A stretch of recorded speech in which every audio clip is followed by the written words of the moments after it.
Hey, and welcome to Redacted Nuisance, a weird little experiment on Tinternet, which is 10 to 15 minutes of me yabbering at you in my whatever accent and voice I happen to have today. Well, my accent doesn't change, but my voice ends up a little bit croakier and therefore a little bit less identifiably of one gender or t'other. Depending on my hay fever. So, yes, and then I record for 10 to 15 minutes in one take, don't edit it, and put it straight up onto internet. Um, put it up onto internet about 2 or 3 weeks later, trying to remember what on earth I talked about. So you're wondering, well, if you're doing this, who are you? Hey, I'm Dr. J, use they as a pronoun. I like to identify myself as a queer nuisance because I'm possibly, by the time you hear this, I've been to 2 queer lectures, probably by the same person, but I have been to very few queer lectures. And I went to one by Sarah Ahmed about queer nuisance, and I really liked it. I liked the notion of nuisance. Lamarckian evolution, I roared with laughter at. Only person in the room to roar with laughter at Lamarckian evolution. That's a sign that you're in a room of academics that are not of your academia. Because as a scientist, I was in a room of queer theorists and philosophers and other people who didn't study evolution and evolutionary theory as part of their degrees. So Lamarckian evolution was just a theory to them, not something that went out about the same. Charles Darwin came in about the same time as they went out.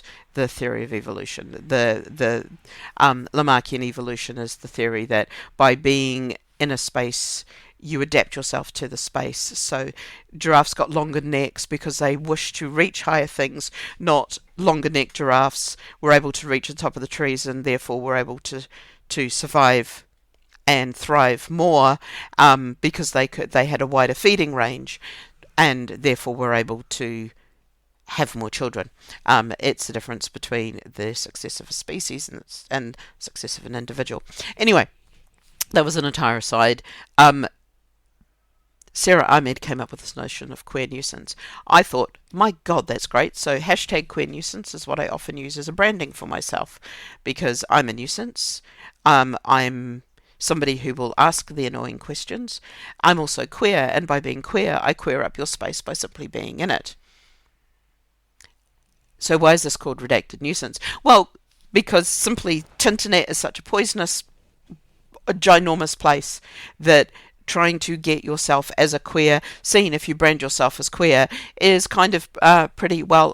The word I won't say impossible in the current climate, but yeah, it's not. It's no good. It's no good. So I decided to call it redacted nuisance, which makes it very clear that this is about a nuisance. There is a redaction. There is a hiding of who I am. There is and it's a deliberate redaction of who I am. It's a deliberate redaction of an identity in some ways. So this is literally just me pontificating. What was I going to talk about? I was going to talk about the way that the community works and the way that I am seeing, and I feel hopeful in this, in the current apocalypse of a world that we live in. Hope is amazing. I also see hope in a very specific way, and there is a wonderful, wonderful image of a young, I'm going to say a young girl. It's a young child with ponytails, is standing up, tears streaming down their face, a little bit of blood coming out of their nose, wiping their face and running straight back into the battle. And that, to me, is hope. You get knocked down, you pick yourself up, and you run back into the battle. And that's hope. Hope is fragile, but hope is not fragile like a flower or any. Hope is fragile like a bomb. Hope is something that you want to take care of because hope is amazing and hope is wonderful. And in this current whatever the fuck we're going through, hope is so needed. And I see the stuff that the younger queers are doing, and it fills me with so much hope for the future. And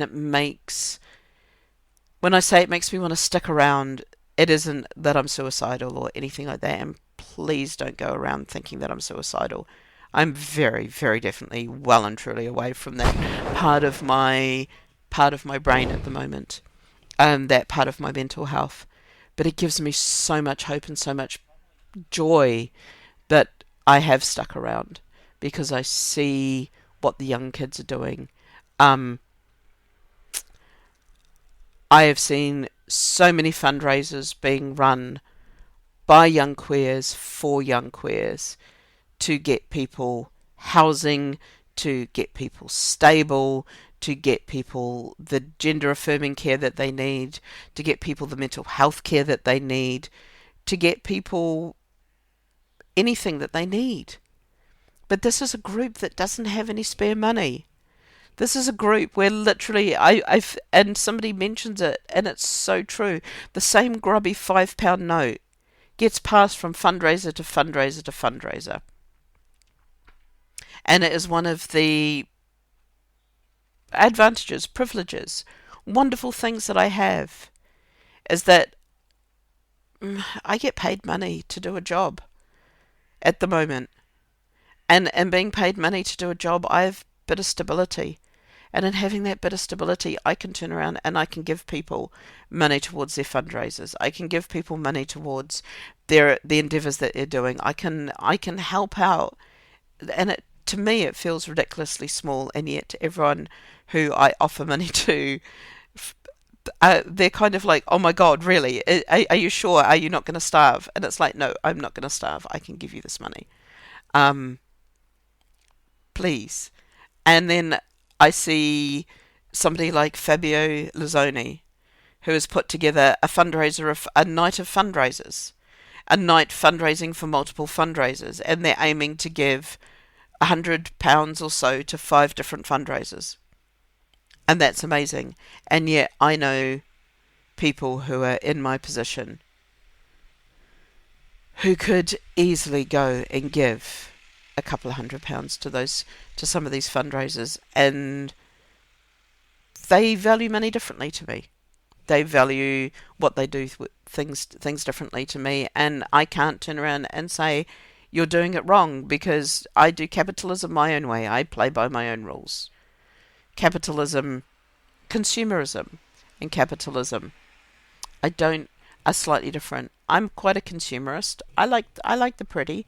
I will buy the pretty as much as I can from ethical sources. Also, fuck you, Waitrose. Stop getting your dates from Israel. I have to double check every time I pick up dates and figs from you. Just stop buying stuff from Israel, would you, at the moment? Just please. Please do that. Everything else you source reasonably and responsibly, and you do all the right things, and yet you just consistently seem to not be able to buy dates from anyone else at the moment. They were probably the cheapest dates on the market. I get that. There's a reason they're the cheapest dates on the market, dudes. Get them from somewhere else. Anyway, consumerist, not capitalist. Capitalist, kind of, because I'm in this society.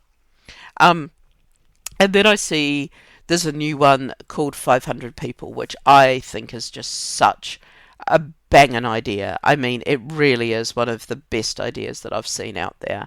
And it's this lovely young trans person who came up with the idea that so many people want to give to fundraisers, want to give to these different funds, but they're not able to afford a lot. They're only able to afford a couple of quid a week. So they've set up so that you put £1 in. Their aim is to get 500 people to put £1 in. And then every week that those 500 people are in a WhatsApp group who votes on where the money goes. And it is just the most insane, lovely, democratic, bonkers, enthusiastic, queer way of doing something that I've seen, and I love it and I adore it and I'm part of it, and I have never been happier to be part of something, because I look at it and go, oh my God, this is so genius and so wonderful and such an amazing idea. Um, and then I see performances as well. I see little performance troupes pop up where people are finding spaces to perform because, as I ranted about a couple of these back, a lot of the spaces that we try to get into aren't accessible. They aren't. They're either come with caveats. You have to do this type of performance, or you have to appease me as the owner of the place, and make my ego feel soothed for the fact that I have let you in the door, despite the fact that I've set a bar minimum that is absolutely unachievable by your audience, and therefore I'm screwing over the promoters.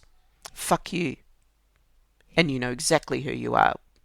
I know from your accounts how much you took out of this community. So just fuck you, James and John, for that. There are so much better ways of doing this. So much better ways of doing this. And you are capitalist beyond capitalist. And I say that with that level of disgust that it deserves. Um, so the other...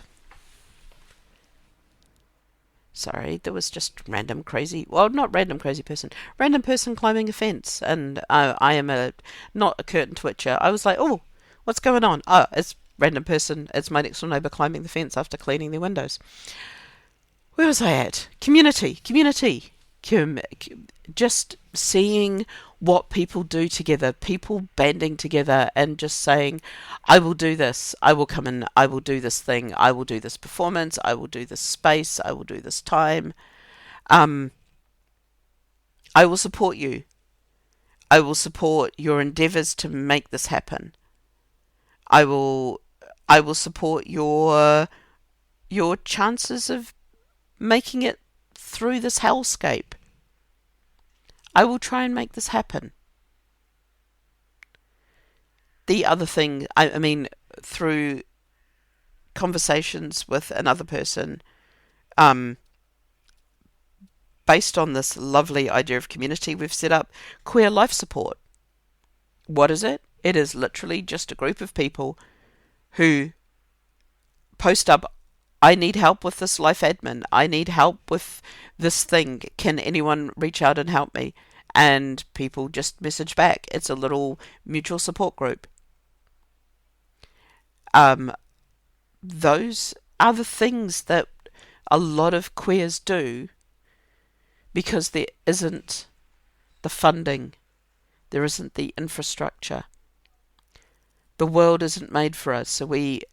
But when you parkour, when you become playful with the world, when you look at the world's rules and go, is there a way around that barrier that's a bit more interesting than just running at it?